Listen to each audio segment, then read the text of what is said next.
ஓம் நம சிவாயம். விஜய் அவர்கள் எஸ்ஐஆரை பற்றி வீடியோ ஒன்று போட்டிருக்காங்க.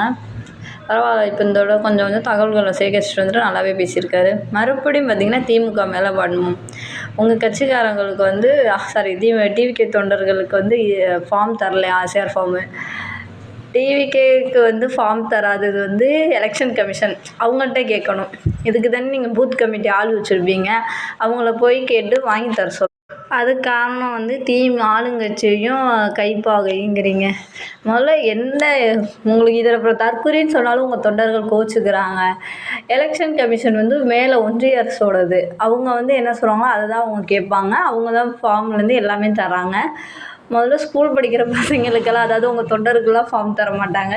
18 வயசு ஆனவங்களுக்கு மட்டும்தான் இது தருவாங்க. முதல்ல உங்கள் கட்சி தொண்டர்களில் அதை எப்படி குறிப்பாக உங்கள் கட்சி தொண்டர்கள் மட்டும் தர மாட்டாங்க? எஸ்ஐஆர் பண்ணுறதே அதிலேயே நம்ம ஓட்டு இருக்கா இல்லையான்னு காணாம போகுதுன்னு நாங்களே உட்காந்துருக்கோம். அதுக்காக நீ ஒன்றிய அரசை பற்றி பேசியிருந்தா கூட சரிங்களாம்.